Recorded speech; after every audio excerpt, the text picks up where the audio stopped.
몇 해 전에 우리 가평에 가가지고 우리 전교인 수련회를 한 적이 있는데 전교인 수련회 때에 저녁에 말이죠, 친교회 시간을 갔는데 사회자가 갑자기 저하고 저희 집사람을 나오라고 그러더라고요. 그래서 조그만 하얀 칠판을 이렇게 주면서 이구동성 게임을 하는데, 사회자가 무슨 질문을 하면 동시에 딱 적어가지고 하나 둘 셋 하면 딱 보여가지고 똑같이 썼나 안 썼나 우리 부부를 시험하더라고. 첫 번째 문제가 뭐냐면, 목사님이 제일 좋아하는 음식은 무엇입니까? 하나 둘 셋 하고 딱 들었는데 김치찌개. 둘 다 맞췄어요. 두 번째 질문이 뭐였냐면, 사모님이 옛날에 소실적에 가요 가운데 18번지가 뭐였는가? 하나 둘 셋. 근데 비 내리는 호남선 딱 맞췄어요. 근데 재밌는 건 뭐냐, 그 노래 제목은 비 내리는 호남선이 아니라 남행열차입니다. 근데 틀린 제목을 똑같이 딱 맞춘 거예요. 아유, 우리 부부가 이렇게 마음이 통해도 얼마나 통하는지 시험을 무사히 통과했습니다. 부부로 살아간다고 하는 것은 살아갈수록 서로를 조금씩 알아가는 거죠. 물론 완전히는 아니겠지만 그래도 알아가는 것. 결혼한 지 한 10년, 20년, 30년 지났는데 아니 나는 남편에 대해서, 아내에 대해서 아무것도 모르겠다. 그럼 그 결혼생활 뭔가 좀 이상하지요. 우리가 예수님과 연합하여 살아간다고 하는 것도 마찬가지입니다. 우리가 예수님을 믿어가면서 예수님을 알아가는 것 아니겠어요? 물론 지금도 아무리 신앙생활을 오래 해도 완전히 다 알 수는 없겠지만 그래도 조금씩 알아가야죠. 근데 문제는 뭐냐면, 예수님을 알아가는 방식에 있어서 때론 지나치게 자기의 어떤 경험이라든가 자기의 지식이나 정보라든가 이런 것들을 절대적 기준으로 삼다 보면 예수님에 대한 오해, 예수님에 대한 왜곡이 생겨날 수 있습니다. 제일 정확한 거, 오해가 없이 제일 정확하게 예수님에 대해서 알아갈 수 있는 방법은 뭐냐? 예수님이 스스로 당신이 어떤 분임을 소개한 책이 있는데 그 책이 뭐냐? 성경입니다. 우리가 성경을 통해서 예수님이 나는 이런 존재다 라고 말씀하신 것, 그거는 100% 틀림이 없습니다. 그래서 예수님의 그 말씀을 통해서 예수님을 알아갈 수 있다면 우리가 오해 없이 예수님과 더 친밀한 교제를 나누게 될 줄 믿습니다. 예수님에 관해서 성경엔 곳곳에 많이 나오지만 특별히 오늘 요한복음을 보면 예수님이 나는 뭐뭐다 이렇게 소개한 장면이 7군데가 등장합니다. 그 가운데 오늘 본문 말씀 가운데 핵심은 뭐냐면, 나는 너희에게 생명을 주러 왔다 이렇게 소개합니다. 예수님은 어떤 분이라고요? 우리에게 생명을 주러 오신 분이다. 그래서 오늘 말씀의 제목도 생명의 능력을 주시는 예수님 이렇게 정했습니다. 지난 주간에 광복절 74주년 기념식이 있었죠. 대통령께서 경축사를 하시면서 아무도 흔들 수 없는 나라라고 하는 비전을 온 국민에게 제시하셨습니다. 그러면서 그 경축사 가운데 인용하신 한 구절이 있는데 남강 이승훈 선생의 이야기입니다. 나는 씨앗이 땅속에 들어가 무거운 흙을 들치고 올라올 때 제 힘으로 들치지 남의 힘으로 올라오는 것을 본 일이 없다. 한 번 더요. 나는 씨앗이 땅속에 들어가 무거운 흙을 들치고 올라올 때 제 힘으로 들치지 남의 힘으로 올라오는 것을 본 일이 없다. 다시 말하면 이 민족이 자주적으로 독립하고 자주적으로 평화 통일을 이루자고 하는 이야기를 빗대어서 얘기한 거죠. 막간을 이용해서 자랑 하나 하면 우리 남강 이승훈 선생이 우리 저희 집사람의 선조입니다. 아니 사모님은 엄씨인데 무슨 이승훈의 후손이라는, 저희 장모님이 이씨입니다. 얼마 전까지만 해도 저희 집사람의 외 증조모가 여기 작전동에 살아계셨는데 그분이 살아계실 때 오산학교 졸업식을 하면 그 유족 대표로 참가하고 그랬어요. 아니, 목사님 그런 이야기를 뭐하러 하시냐고. 아니, 자랑하는 거라니까요. 잘 보세요. 남강 이승훈 선생의 후손이라는 것이 자랑스럽잖아요. 여러분이 훗날 여러분의 후손들이 여러분을 자랑스러워할 수 있기를 바랍니다. 여러분의 아들이 그 아들에게, 또 그 아들이 그 아들에게, 그 아들에게 잘 들어라.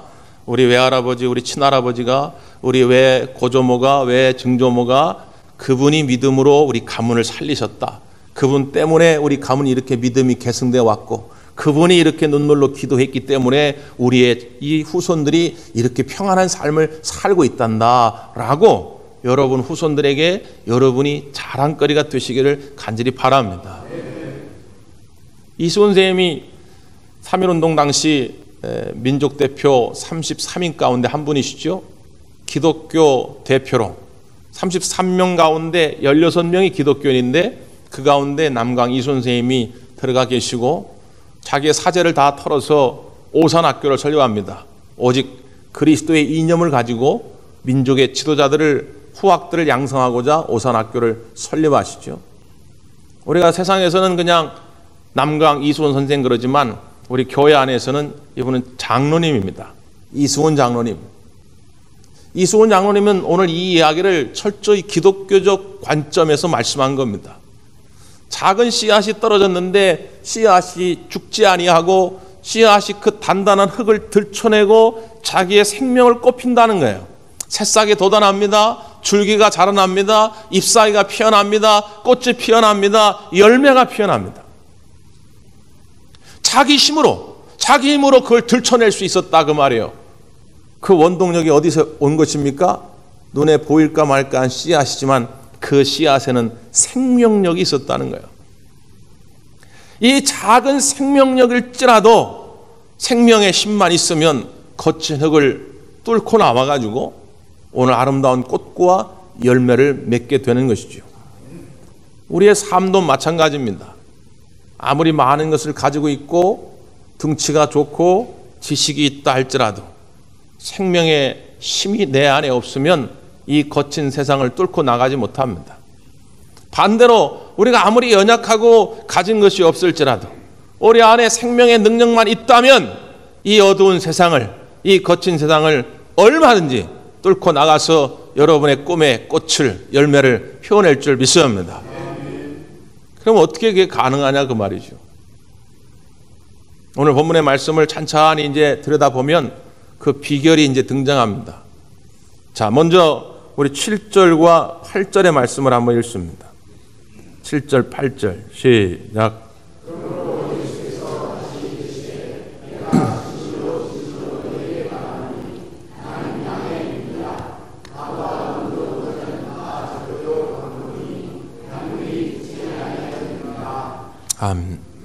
여기 보면 예수님이 양의 문이라 이렇게 소개합니다. 문, 여러분 오늘 교회 오시면서도 많은 문을 통과하셨죠? 집안에서도 그러셨을 거고 우리 교회 예배당 들어오시면서도 많은 문을 통과하셨을 겁니다. 문의 기능은 뭡니까? 문 안과 문 밖을 경계 짓는 것이죠. 왜요? 여러 가지 필요가 있겠죠? 사생활 보호를 위해서도 문을 달고 닫아놓기도 하겠고 도둑놈으로부터 안전을 지키려고 하기도 하겠고 요즘처럼 밖이 더우면 문을 닫고 냉방을 해야 밖은 덥지만 안은 시원하고 뭐 여러 가지 이유와 목적 때문에 문을 달아 놓게 되는 거죠. 특별히 양의 문이라고 그랬단 말이죠.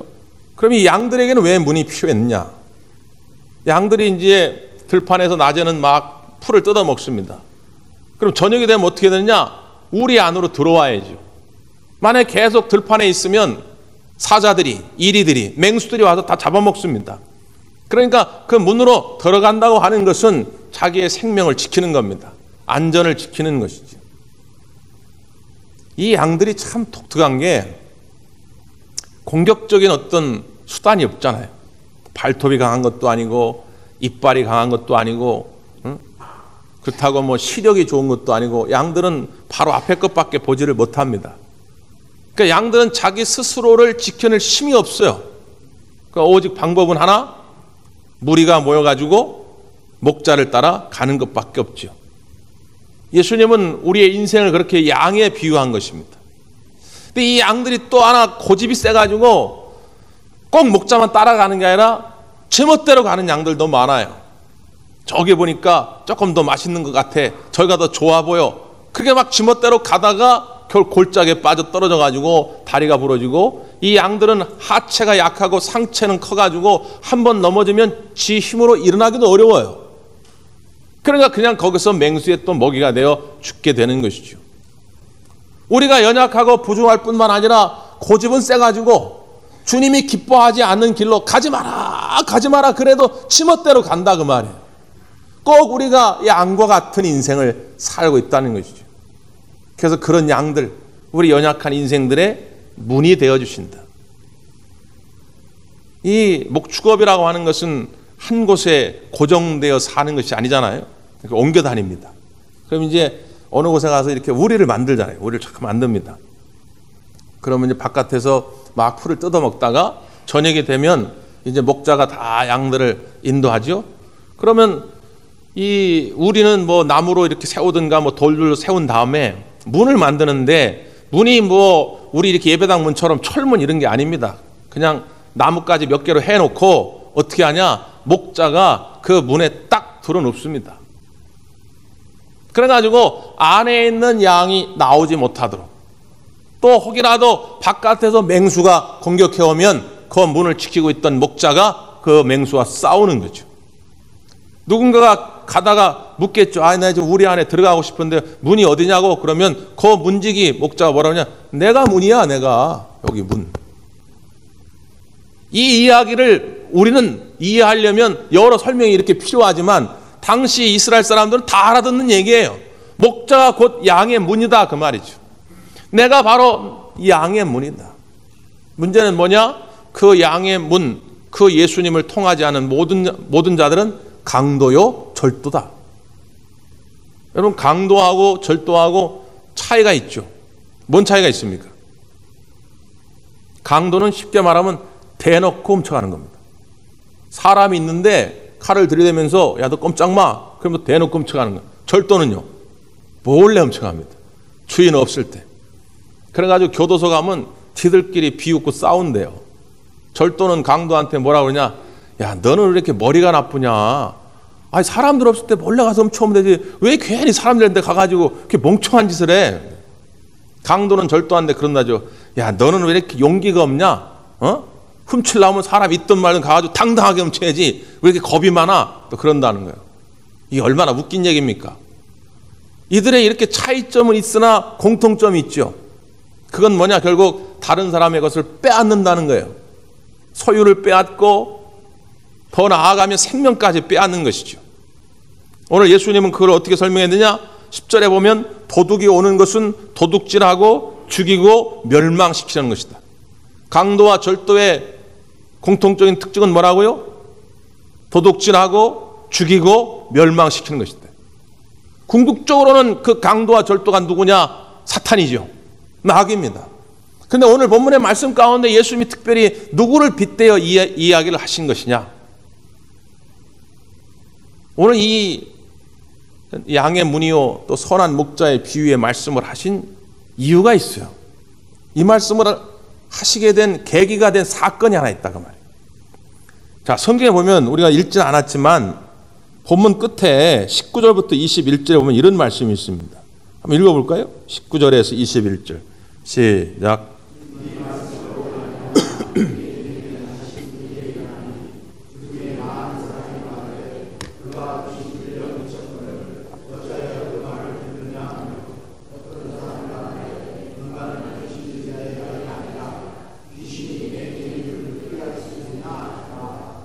예, 21절에 보니까 누구 얘기가 나옵니까? 귀신 들린 자 얘기가 나옵니까? 또요, 맹인의 이야기가 나오죠. 이 예수님의 양의 문과 선한 목자의 비유의 말씀을 듣고 유대인 사이에서 분쟁이 일어났어요. 그 많은 사람이 뭐라고 그랬냐면, 야 이거 이 인간 귀신 들렸네, 이거 미쳤네, 어떻게 저런 말을 해? 그런 거예요. 그러니까 소수지만 일부가 야 그분이 귀신 들린 거 아니야. 야 그분이 귀신 들린 자라면 아까 우리 봤잖아. 눈 먼 자 맹인을 눈뜨게 했잖아. 그걸 보면 귀신 들린 자는 아니야. 유대인들 안에 분쟁이 일어났다 그 말이에요. 무슨 이야기입니까? 요한복음 이 9장 앞에 어떤 장면이 나오냐면 예수님이 제자들과 길을 가다가 우연히 나면서부터 눈 먼 자 맹인을 만난 거예요. 이 제자들이 예수님께 묻습니다. 예수님, 저 사람이 저렇게 나면서부터 눈이 먼 것은 본인의 죄입니까? 부모님의 죄입니까? 예나 지금이나 우리 사이에 은연중에 들어져 있는 인과응보의 사상, 유대인들도 이게 강했거든요. 물론 때로는 하나님이 죄에 대해서 징계하시기 위해서 여러 가지 고난을 우리에게 주는 것이 사실입니다. 그러나 모든 사건이 다 그런 건 아니라 그 말이에요. 오해하시면 안 돼요. 여러분이 누군가 지금 병들어 아파한다. 누군가 사업이 망해가지고 고민하고 슬퍼하고 있다. 근데 거기 가가지고 손가락질하면서 너 하나님 앞에 지은 죄가 많아서 그래. 이런 얘기를 절대로 하시면 안 된다 그 말이에요. 욥의 세 친구들이 와가지고 욥에게 했던 말이 그런 말이거든요. 하나님은 욥의 세 친구들의 말이 옳다고 말하지 않습니다. 그런데 그 세 친구들의 이야기를 들어보면 틀린 말이 없어요. 다 합리적이고 다 당시에 통용되던 말이에요. 근데 하나님은 그 말을 기뻐하지 않으신다 그 말이에요. 함부로 그런 말을 하면 안 됩니다. 예수님이 말씀합니다. 야, 뭔 소리야. 저 사람이 지금 맹인된 것은 본인의 죄도 아니야. 그렇다고 부모의 죄도 아니야. 그저 하나님의 영광을 위해서 하나님이 쓰시려고 저 사람을 부른 것이다. 그러면서 진흙을 이겨가지고 그 사람 눈에 발라주면서 가서 실로암 못에 가서 씻으라 명하십니다. 그 사람이 순수하게 그 주님의 명령을 받아들이고 실로암 못에 가서 눈을 씻을 때에 나면서부터 한 번도 세상의 빛을 본 적이 없던 사람이 주님 명령 따라 순종할 때 그 눈에 빛이 열리게 된 줄 믿습니다. 이게 얼마나 놀라운 일입니까? 깜짝 놀랄 만한 일이에요. 그러면 여러분처럼 다 아멘 교문하고 아이고 잘됐네. 그동안 얼마나 고생했어. 앞을 보지 못해가지고 맨날 구걸하며 거지 같은 인생 살았는데 얼마나 고생했어. 아유 이제는 눈을 떴으니까 이젠 새 인생 됐네. 박수 쳐줘야 될 거 아닙니까? 근데 다 그런 게 아니더라 그 말이에요. 예? 바리새인들이 그걸 보고 뭐라 그러냐. 아니 그날은 안식일인데 왜 당신 말이 안식일에 눈을 뜨게 하고 그래? 당시 유대인들의 율법에 의하면 외상한 자, 그러니까 사고가 나가지고 어디 뭐 창자가 터져가지고 막 피가 막 쏟아집니다. 그러니까 이 피를 멈추지 않으면 이 사람이 당장 죽어요. 이런 응급한 상황 외에는 절대로 안식일에 치료 행위를 하면 안 됩니다. 이게 당시 율법이었단 말이에요. 그런데 예수님은 지금 안식일에 이 사람의 눈을 뜨게 했다 그 말이죠. 잘 보세요. 예수님과 바리새인의 관심이 달라요. 예수님은 말이죠. 생명을 살려내는 데 관심이 있어요. 바리새인들은요. 생명을 살려내는 데 관심이 없어요. 자기들이 만들어 온 율법, 자기들이 만들어 온 교리, 자기들이 만들어 온 어떤 형식에 매여가지고 그걸 지키는데 지금 모든 관심이 있다 그 말이죠. 지금도 우리의 신앙생활은 이렇게 둘로 나뉘어집니다. 예수님처럼 예수님과 함께 생명을 살려내는 일을 하느냐, 아니면 예수님 없이 그냥 우리가 만들어온 어떤 제도, 율법, 이게 하나님의 뜻인지 아닌지 분별하지도 않고 그냥 우리들이 만들어온 어떤 교리 때문에 거기에 얽매여가지고 생명을 버리고 있지는 않은가 말이죠. 예수님 없이 얼마든지 기도할 수 있습니다. 예수님 없이 얼마든지 찬송할 수 있어요. 예수님 없이 얼마든지 봉사하고 충성할 수 있어요. 예수님 없이 하기 때문에 나중에 이게 문제가 됩니다. 예수님 없이 했기 때문에 재미도 없고요. 예수님 없이 했기 때문에 교만함에 빠져가지고 자랑하고 싶은데 알아주지 않으면 실족하고요. 예수님 없이 했기 때문에 내가 남들보다 조금만 더 하면 다른 사람을 비난하고 정죄하고요. 이게 예나 지금이나 하나님의 공동체, 신앙 공동체를 어지럽게 만드는 하나의 요인이더라고 말이죠. 여러분 작게 하냐 크게 하냐 하나님은 별로 관심이 없어요. 여러분이 크게 하면 얼마나 크게 하시겠습니까? 하나님이 천지 만물을 지으신 창조주인데 여러분이 헌금하면 얼마나 하겠어요? 하나님은 그것에 관심이 있지 않아요. 작은 것일지라도 예수님 때문에 하시기를 바랍니다. 예수님과 함께 하시기를 바랍니다. 예수님을 위해서 하시기를 바랍니다. 그래야 기쁨이 있어요. 그래야 거기에 하나님의 능력이 나타납니다. 그게 진짜 신앙이거든요. 그래야 다른 사람을 사랑하고 섬겨요. 오늘 이 바리새인들은 강도요, 절도였어요. 도둑질하고 멸망시키고 죽이려고 했다고 말이에요. 그러면서 예수님께서 당시 바리새인들이 들으면 정말 깜짝 놀랄 만한 충격적 선언을 하시는 겁니다. 자, 9절의 말씀을 보세요. 9절. 시작.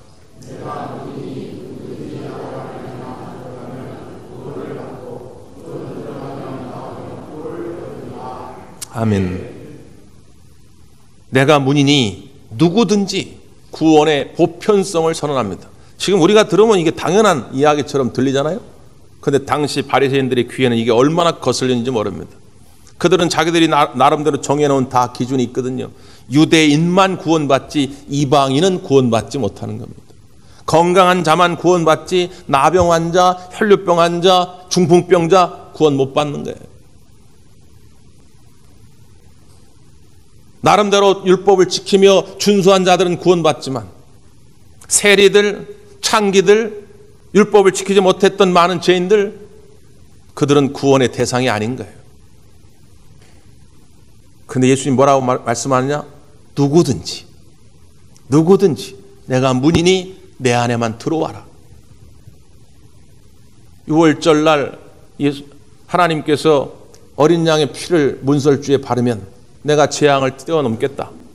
거기다 대고 우리가 아니 하나님 이건 논리적으로 안 맞잖아요.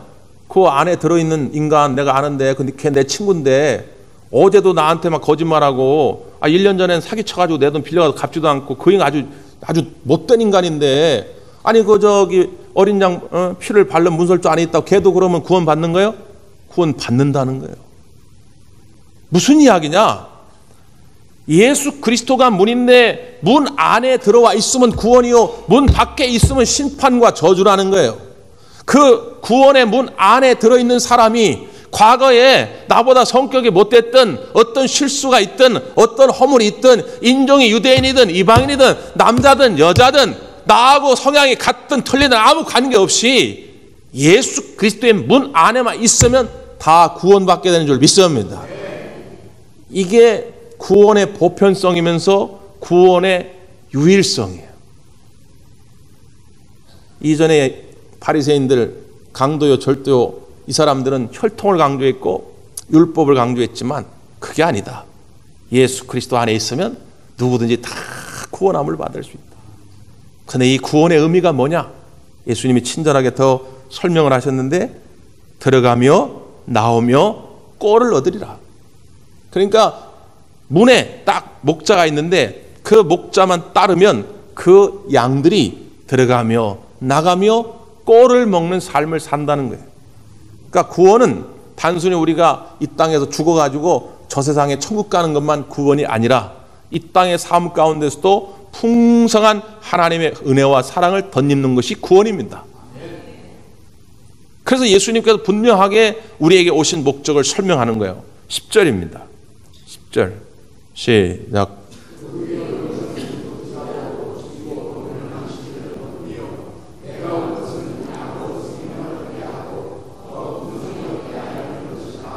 아멘. 양으로 생명을 얻게 하고 그냥도 아니고요 풍성하게 얻게 하려고 예수님이 오셨다는 거예요. 아 그렇구나. 우리가 예수님 구원의 문 대신 예수님 안에만 머물면 우리에게는 생명의 능력이 생긴다는 거예요. 이 생명의 능력이 생기면 내 앞에 어떤 어둠의 권세가 나를 가로막는다 할지라도 얼마든지 뚫고 나갈 힘이 우리에게 있다는 것입니다. 그래서 다윗은 고백합니다. 여호와는 나의 목자시니 내가 부족함이 없으리로다.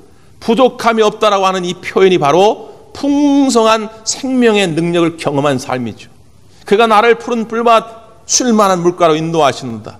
여러분 다윗이 부족함이 없습니까? 어려운 일이 없었습니까? 그는 사울에게 10여 년을 쫓겨다녔습니다. 집도 없이 들판에서 잠을 잘 수밖에 없는 인생이었어요. 왕이 됐는데도 자기 아들, 친아들입니다. 압살롬이 반란을 일으켜가지고 아버지를 죽이겠다고 덤벼듭니다. 이 얼마나 속이 상합니까? 그런 아픔이 다윗에게 있었지만 그는 고백하는 거예요. 여호와는 나의 목자시니 내가 부족함이 없으리로다. 이게 바로 생명의 능력을 소유한 사람들의 고백입니다. 빌립보서 4장 11절 이하에 보면 바울은 이렇게도 고백합니다. 나는 비천에 처할 줄도 알고 풍부에 처할 줄도 아는 일체의 비결을 배웠노라. 무슨 이야기입니까? 옛날에 예수님 없이 살 때는 조금 좋으면 막 웃어대고 안 좋으면 또 염려하고 근심하고 짜증내고 그랬는데 예수님 안에 거하니까 나는 뭐 가난하든지 부하든지 비천하든지 풍부하든지 나는 상관없이 그냥 늘 항상 기뻐하고 범사에 감사할 수 있는 일체의 능력을 얻게 됐다는 거예요. 그래서 뒤이어 선언합니다. 내게 능력 주시는 자 안에서 내가 능치 못할 일이 없도다. 예수님이 내 안에 거하시면 내 안에 생명의 능력이 있기 때문에 내가 능치 못할 일이 없다는 거예요. 가난도 두렵지 않고 질병도 두렵지 않다. 외부적인 박해도 나는 두렵지 않다. 내 안에 생명의 능력이 있으니까. 이 능력을 여러분 소유하시기를 바랍니다. 이거 그냥 얻어진 거 아니거든요. 그 다음 말씀을 한번 보세요. 11절 12절 시작.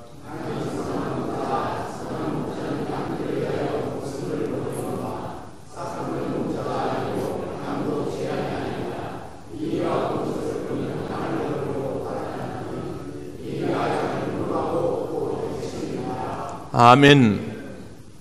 예수님은 우리의 선한 목자가 되셔서 우리 양들이 이 풍성한 생명의 삶을 살도록 예수님은 목숨까지도 버리셨다 그 말이에요.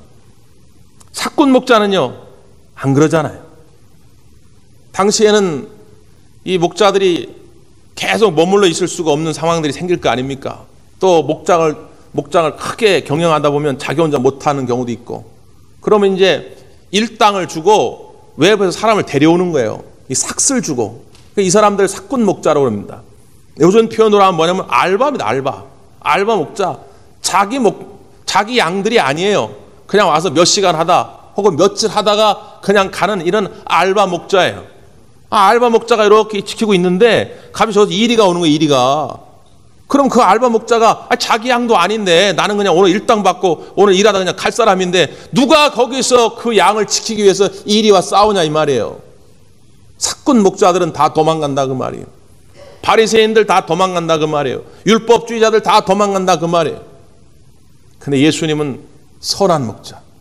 내 양을 지키기 위해서, 내 양의 풍성한 삶을 위해서 목숨을 버리셨다 그 말이에요. 그래서 우리를 위하여 십자가에서 모든 걸 내어주신 줄 믿습니다. 우린 그렇게 구원받은 사람들이에요. 우리 그렇게 시시한 인생이 아닙니다. 딱딱한 흙이 우리를 짓누르고 있다고 아이고 나는 죽었네 끝났네 그럴 인생이 아니라 그 말이에요. 나에게 풍성한 생명의 능력을 주시기 위해서 우리 예수님이 선한 목자로 우리에게 오셨다 그 말입니다. 이 분명한 주의 음성을 들으시고 오늘도 여러분 삶 가운데 어둠의 권세를 이겨내시기를 간절히 바랍니다. 기도하겠습니다.